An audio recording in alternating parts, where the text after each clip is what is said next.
This is Terms of Reference. I'm your host, Stephen Laddick.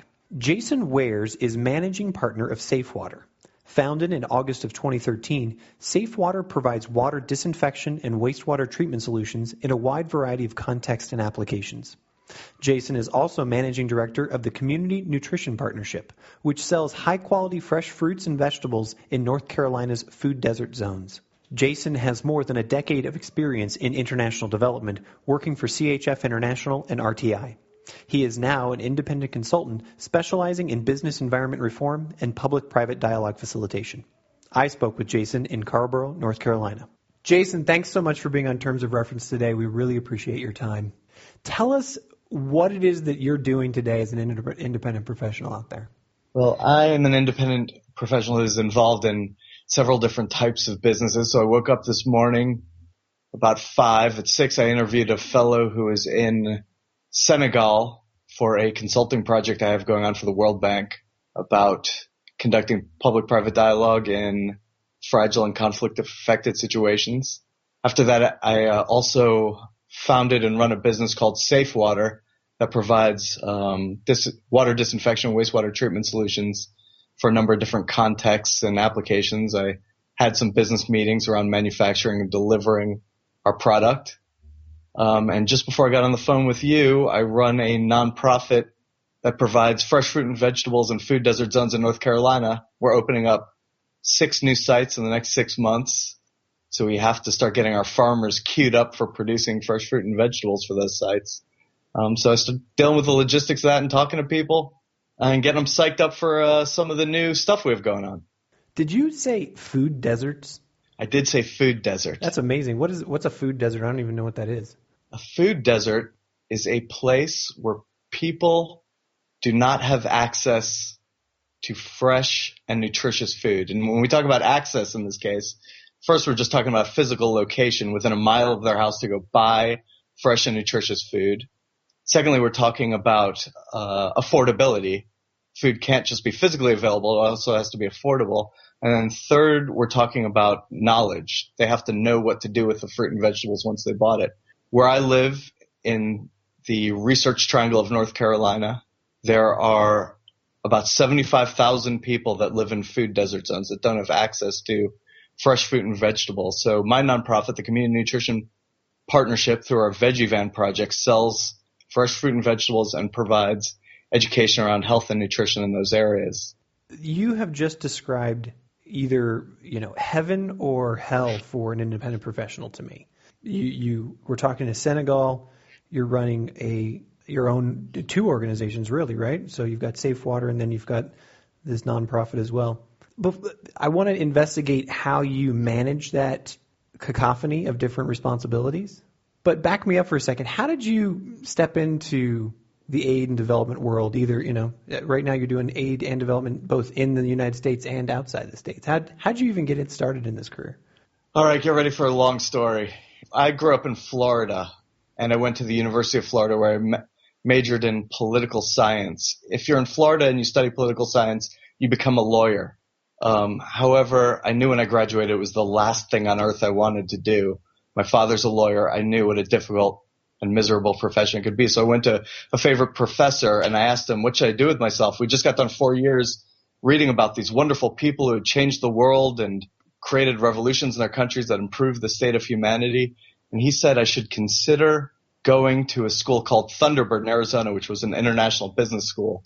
I went there, and while I was there, I got involved in entrepreneurship and international nonprofit management. And this was right around the time that the Clinton administration was investigating sweatshops around the world. So I became part of the Fair Labor Association, which was a Clinton administration initiative to improve labor conditions in apparel and footwear factories around the world. After a year of that, I realized human rights work is very, very difficult work that I didn't have the patience or time for, so I got into the administration and management of relief efforts. I got involved in managing refugee camps in Darfur during the genocide there. We did other work in southern Uzbekistan. And the more I learned about that, the broader my experience became until I started getting involved in economic development work. And I really got my first 5 years working for an organization called CHF International, I got to travel to about 25 different countries and see a wide number of projects. And I realized that my business school education really spoke to doing economic development work, which was essentially about helping people be entrepreneurs, whether that meant starting their own business or just setting goals for themselves and achieving those goals. That was something that I particularly liked. And I really liked the human interaction in a wide variety of cultures around the world.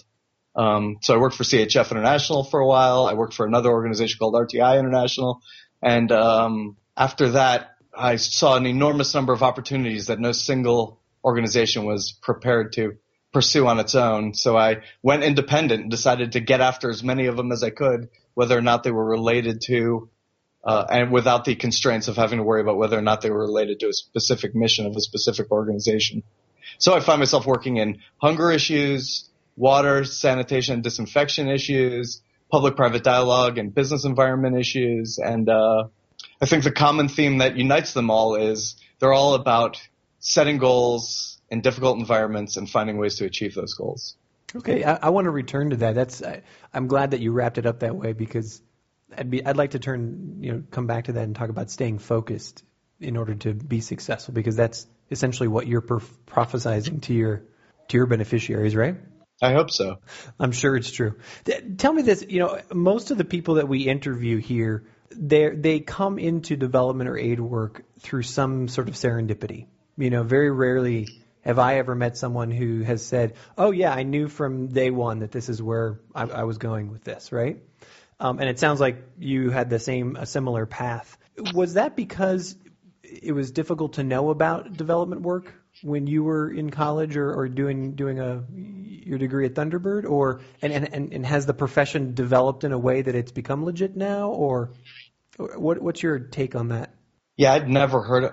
I think probably like most people, I never heard of it in college or growing up. It wasn't an option. Where I grew up, people, the perception was you either become a doctor, a lawyer, or you work at 7-Eleven.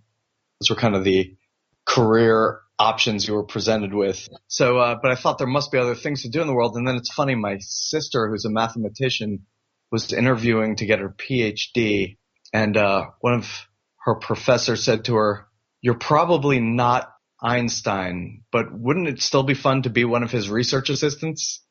I thought to myself, that's probably true for me too. I'm probably not Gandhi, but it would be fun to be his business manager. You'd still get to be involved in achieving those goals in maybe from a humbler role, but just participating in something that is exciting, that you feel passionate about, started to drive my search for what kind of jobs are out there that allow you to do those things. My first job was working in my first job in international development was working in the finance department, but I was contributing to projects that were improving people's lives, and I was getting to travel around the world, and it allowed me to develop a broader view about the types of things I was capable of. Did that also take you to, do you think that initial experience contributed to your focus on economic development, or has that always been a passion? No, definitely. I definitely feel like, whatever drove me to business school was also what drove me into economic development. I think I just have a particular, of all the things I do, I'm best at seeing the business and operational perspective and strategy on things. When I started out, it was much more in human rights and trying to argue political issues, and turns out I'm not very good at that. But if we're talking about setting goals and achieving those goals, even if the circumstances seem to be stacked against us, that's where my skill set lies. And I think that came out over the course of trying many different things and failing at them, and then finding one thing that I was not failing at and getting after that. So let's talk about that for a second. And from the context of how you structure your work, or maybe you took us through sort of what you did today. I'm going to assume that's a fairly typical work day. Is there a way that you purposefully divide your time between the different projects or organizations you're working for right now as a quote unquote independent professional, or are you required to allocate certain amounts of time to your projects, or what's your strategy there? I'm a big believer in David Allen's getting things done. So I pretty much run my schedule and time according to the book. I'm lucky enough to be familiar with David Allen's stuff. Can you just unpack that for a second? What is getting things done?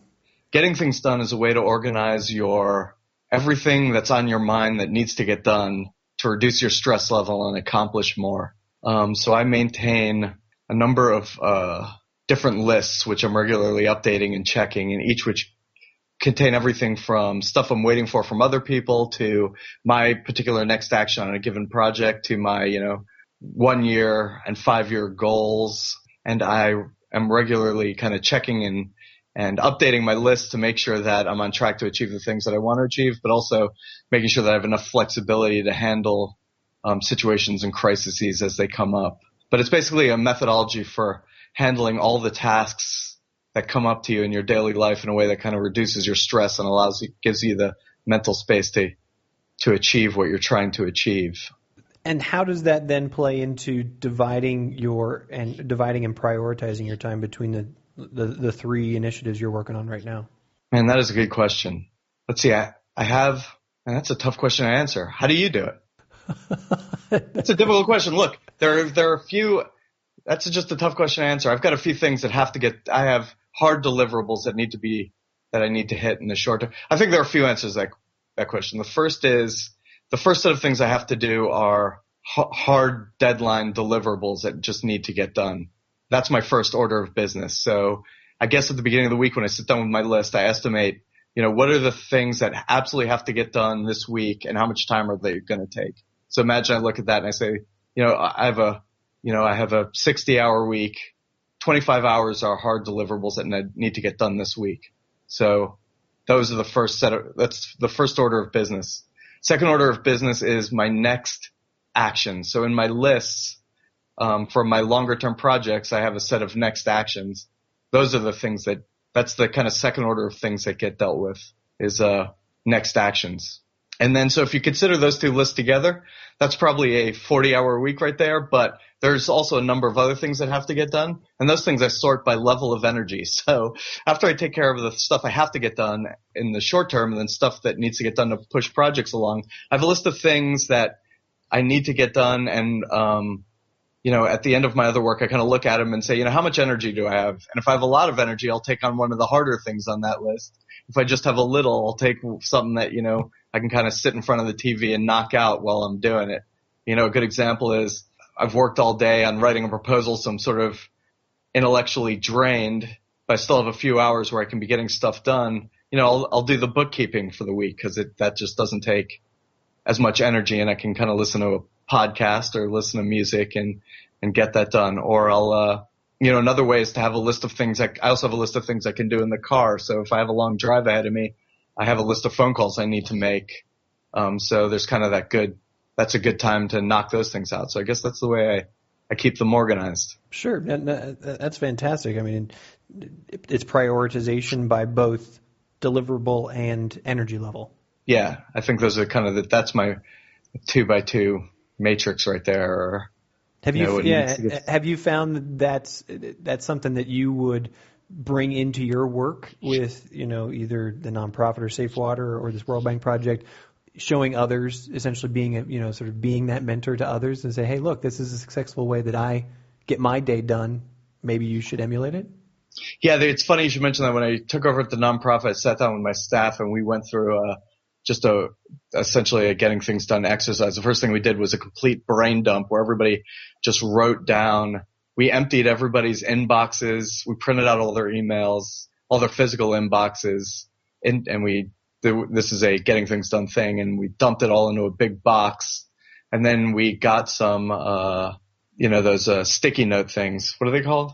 Post-it notes? Post-its. Yeah, Post-it notes. And everybody wrote down everything that there was on their mind that they had to get done, it didn't matter whether it was a work thing or personal thing, and they threw all that into their box. And then we went through all the things in their box. Anything that could be done in under 2 minutes, they did right there. Anything that took longer than that got put onto a list, which was then categorized into things that needed to get done, like to get done, and stuff that was just bugging them that no one really needed to do. And we kind of we prioritized what our work was going to look like. And so now when we have staff meeting, and then there was kind of a public commitment to certain deliverables, and now at staff meetings we have a very easy list of things that we know we need to get done and people have committed to doing, and we see what's moving forward and what's not. And, one of the important things is to make sure it's, there's no accusational tone in it. If something didn't get done, the question to the team is, why didn't this get done? And what do we need to change to make sure it gets done by our next meeting?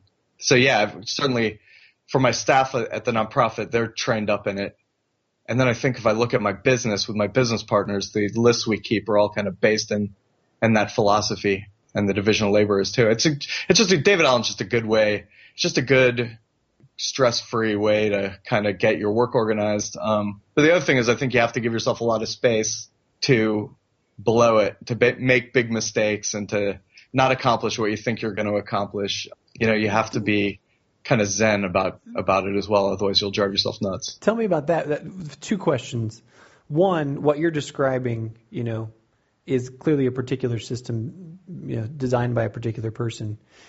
It sounds to me an awful lot like the lean startup stuff, agile development, using scrums and using short-term deliverables and quick meetings on a regular basis. Have you ever breached those or combined those topics? Yeah, I think the philosophy is the same in a lot of them. I think those are maybe more oriented toward team management, where this is more of an individual management system, but definitely there's a lot of similarities there. The one thing in all these systems that I think gets lost that you have to be careful about is not losing your personal goals and your longer term goals, because there's definitely a horizon of focus that's outside of just the short term that needs attention, and you have to make sure it's on your calendar once a month or so to give those things attention. You said that you got to give yourself space to sort of fail. It sounds like you're very, you have a very structured day. You're very structured, in your process for achieving what needs to get done and the goals that you've set, at least professionally. How do you provide space for yourself to fail? One thing, moving to the South, man, it's just given me one thing I've really internalized here, which I was very resistant to when I moved here, was that I am blessed. I am just a blessed human being. I look around me and I'm surrounded by, I have a wonderful family. I live in a beautiful place. I have great neighbors, and I'm just standing on a very strong foundation. So now I'm going to go and try out stuff that is going to be fantastic if it succeeds and ultimately inconsequential if it doesn't succeed. I think you got to keep that kind of life. Give me an example of that. What's a specific example you've done recently? What's something that, or you're working on right now that it's? I went to my Safewater. The Safewater business is a for-profit enterprise. It has a social aspect to it because it's an ecologically very responsible way to clean and disinfect water, food processing applications, whatever. It's a very strong and safe way to do it. I'm very proud of the business in the sense that it's a moneymaker, and it's also a very socially responsible business. But it doesn't apply to everything. So I went to New York recently and met with a bunch of very wealthy New Yorkers to pitch the idea, and it was like that show Shark Tank. I just got absolutely crushed. There was I just completely missed the mark. The pitch was wrong, and you're standing in front of these guys who are literally billionaires, and they're throwing up fastball questions at you, and it was like I had completely misread the potential of my product in this industry. And I think it's good to so you failed spectacularly. I failed spectacularly, man. And I took my shot, and I went up and stood up there in front of those old boys, and it was good practice. We got it done. Walked away. I was going to say, do you think the door is open to come back and talk after you refine your pitch, or? I don't think I think it was a misbegotten idea from the very beginning. I don't think it's, for example, one thing we do is we sanitize, clean, without getting into technical details too much. Buildings have cooling towers on top of them, which help keep the temperature of the building cool. And the way they do that is through evaporating water off the top of the building. If that water has, for example, Legionella disease in it, it can broadcast Legionella for 6 miles. So if you have people with immune system problems or elderly people or kids, you can be killing people all over the place. So when we went to New York and said, look, we can, in a very cheap and effective way, disinfect your cooling towers, they said, look how dense the real estate is here. If someone gets sick from Legionella, you think they're going to be able to trace it back to my building? That was their attitude. Wow. It's like, all right, man, I just totally misread. I misread the market. It's not there, but it was a great experience. In many ways, a no is just as good as a yes, because it's something I can cross off my list and get after other targets. And, hey, I got to present in the weird New York real estate world, which is definitely a cool experience. How do you balance the for-profit and the not-for-profit nature of the initiatives that you have going on? Is there ever a conundrum in your brain or your soul or with the people that you work with? It's all business strategy. Everything is business strategy. There's no whether or not if you are starting a new business, you have a decision. By business strategy, you mean, are you saying how you're making money, or unpack that for me? I'll let you talk. The decision to make a business for-profit or non-profit is just a strategy decision. Is your business going to be funded largely by sales and profits or by donors and the government? That's the only decision. Otherwise, there's really no difference between whether or not a business is for-profit or non-profit. The difference is in the ethics of how you manage it. So anyone who's in international development knows the not-for-profit contractors that are ethically deficient. By the same token, you can think of, probably half a dozen companies off the top of your head that are for-profit that do a lot of good in the world, or at least have a social mission that they strive for. Ben & Jerry's is, of course, the example that jumps into everybody's mind, but there are a number of them. So I think it's a different, years ago when we were getting started in this business, there was a very clear division between for-profit and not-for-profit. I think that's largely been erased. I think the decision to be for-profit or not-for-profit now, or non-profit, or seek tax-exempt status or whatever, is largely a strategy decision about this, how your business where your revenue is coming from, or where you get your source. If my nonprofit in Durham, that is very donor dependent. I'm selling low margin goods in low income communities. That income is not going to keep us alive. So although I have to say we also sell very high margin products in high income communities, and that does help out quite a bit. I want to talk about why you jumped. Why'd you leave the security of what I'm going to assume is, a nice job with nice benefits? You're working for RTI International. You're in the research triangle. This is the holy grail for a lot of people in this business. Why'd you make the jump? I wanted to get after it. Why did you jump, brother? I did it for the same reason you did it. It's time to get after it. Enough of these, enough being held back by whether or not, the contract was big enough, or the idea that was going to help people was, in the annual strategic plan that some executive put together. It was time to get after some good ideas. And I understand why those companies don't get after those ideas. I'm a boss now too. I understand that you want to sustain your organization, keep people employed. So I freed myself from that structure. It was time. Again, I'm blessed. I'm very blessed. I have enough room to go out and take some risks. Enough over the years. We've saved enough. We have enough financial stability. I could get after some good ideas. And I'm doing it, man. The other thing was I didn't want people. I love people. I love working with people and interacting with people, and not just people in other countries, people in my own country. So I wanted the flexibility to get after it internationally and get after it in North Carolina. I mean, North Carolina is a dynamic, wonderful place. It's also a place with a lot of problems. My international development experience is really helpful in bringing solutions to those problems to my neighborhood, my communities. And that wasn't something I could do in the confines of a full-time international development job. So that's why I did it. Fantastic. So earlier you described a 60-hour week.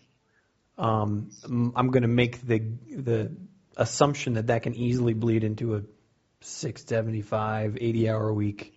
How do you, now that you don't have the sort of the, punching the clock potential, possibility, how do you maintain balance? How do you make sure that you do take a break and, going back to those life goals you were talking about earlier, get after some of those? I don't know. Right now I'm feeling like I'm a bad person to be asking that question. First of all, I love the work that I'm doing, so it doesn't feel as if there's a big dividing line between my personal life and my work life. because, I'm out. I love the people I work with. Our families are often together. I do have other things I like to do. I like to do woodworking and stuff like that. I think the important thing is, like, you got something you want to do.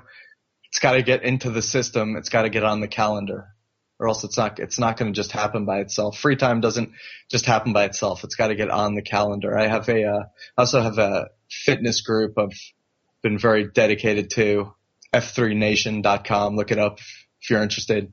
So, making sure that stuff, the fitness stuff gets on the calendar, the woodworking and the family stuff gets on the calendar. Also, now that I work for myself, the work doesn't always happen between 9 and 5. You can take that nap in the middle of the day if you want and stay up late to get other stuff done. So, that's definitely been a big help. So last couple of, sort of last topic I'd like to touch on, you've been an adamant supporter clearly of the getting things done system as far as how you structure your work. What other tools do you rely on either in your businesses or as an independent professional to, things that you use every day that you think might make or break the difference between you being efficient and successful and effective? I'm thinking like, are there online tools that you rely on? Are there offline tools that you rely on? Things that you're like, it's a go-to system that just works. Yeah, if you're just talking about like literal tools, like Remember the Milk, that's where I keep all my lists. Mm-hmm. I have a Samsung Note 2 phone, which is really like a tablet that, having everything, the keys to efficiency and success are you have one inbox and you only have to manage that inbox. Everything in that inbox when it comes in, it's either something that requires action, that requires you file it, or requires that you throw it away. So everything kind of hits those three lists. Does this require some action? Can I do it now, or do I have to do it in the future? Is this something I need to hold on to because it's a record I need to keep? If it's not one of those two things, why is it here? I need to get rid of it. Mm-hmm. When you say inbox, I'm assuming you mean a figurative inbox. Well, it's like I have one email inbox and I have one paper inbox. If I have different email accounts, but they all come to one inbox, so I'm not having to check a million different things, or worrying about whether or not I'm missing calendar items or things that I need to do that are stored in a million different places.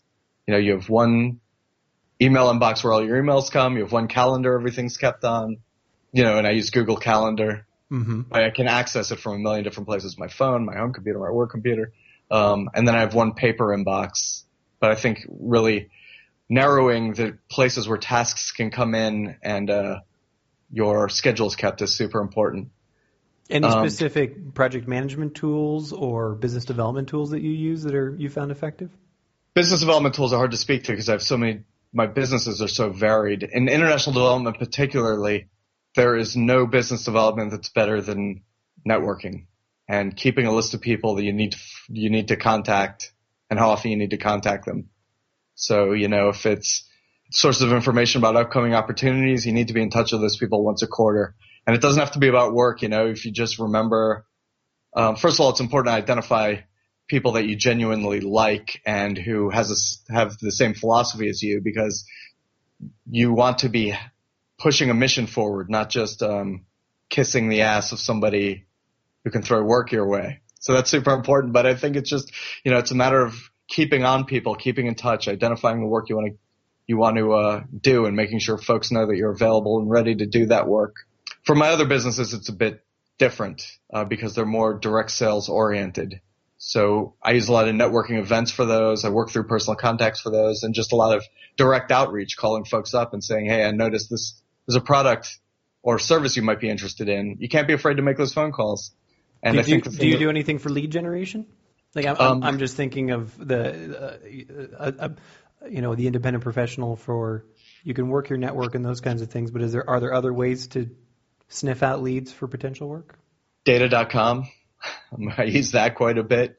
I think reading industry magazines and using your Google, what's it called? The news service that hits you with using your automatic Google searches to hit you with news items and other opportunities and following up. Just Google updates, basically? Yeah, exactly. And You're just knowing what your industry is and what's specific to it, not being afraid to get in touch with people. I think the most important thing of all is to develop a personal mission that you feel very strongly about, that you can be true to, so that when you're contacting people, you're not trying to sell tiddlywinks or something, but you're describing to someone very honestly a product or service you provide and how you can bring value to them. That's the most important thing, is that you're doing something, you're doing people a favor. You're bringing them value that they didn't even know was out there. So understanding what your mission is and how you bring value to people is the most important thing, I think. So second to last question then, how do you make sure, you're clearly passionate about the different kinds of work that you do. How do you make sure that you're putting on the right hat when you're selling, or are your markets so distinct from one another there's never that, should I sell them this or should I sell them that? No, there's huge amounts of overlap. My safe water, yes, you can imagine working in safe in clean water and agriculture is a huge. Do you ever find yourself in a conflict of interest with yourself? Absolutely. All the time. And, all the time those opportunities are just too good to pass up. And when I start feeling uncomfortable, I just verbalize it. I'm feeling very uncomfortable right now, and let me tell you why. I like that. And people are, and just be right up front. Like, first of all, these are two separate things. I don't want to create a conflict of interest here, but would you mind if I told you about the thing that we're not talking about right now? I've been in huge, on huge farms selling safe water when it became appropriate to talk about the community nutrition partnership. And I've been speaking with, farmers about community nutrition partnership where it became time to talk about the for-profit business. And I think it was just, stop me if this gets uncomfortable, and people can sort it out usually. That's great. All right. Last question. You said it yourself several times. You're blessed. You made the jump to being an independent professional. You've got a great foundation to work from. What's your kernel of advice, or your sort of wisdom that you would give to somebody who either is considering making the move to development aid work, or perhaps even making the jump to being independent? For someone who's going into aid work, I would sit down and think long and hard about why you're doing it. Your first answers are going to be because you want to help people or improve the world. Those may be true, but those aren't the fundamental reason you're interested in it. Maybe it's you want to travel and see more of the world.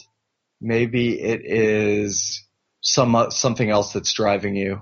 Maybe you want to you want an outlet for some creative impulse. Maybe you want to get away from wherever you are. Make sure you're honest with yourself about those things. And by the way, those things aren't necessarily bad reasons to get involved in it. If you go in knowing those things ahead of time, you're going to be able to sustain it a lot longer and enjoy it a lot more longer term. For someone who is about to jump out and be their own person, do it.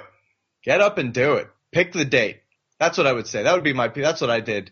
3 months before I left, I picked the date. On this day, I am going to quit. I'm going to tell everybody I'm out of here. And that gave me, essentially, I gave myself 3 months to get everything sorted out. And that day game, I quit. But do it. It's the risks aren't as severe as you think, and the rewards are 10 times as pleasurable as you think.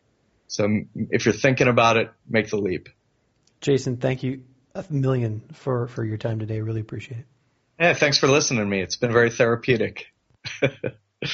You've been listening to Terms of Reference, a weekly podcast from aidpreneur.com. Find us on iTunes or at www.aidpreneur.com. Thanks for listening, and we'll catch you next time.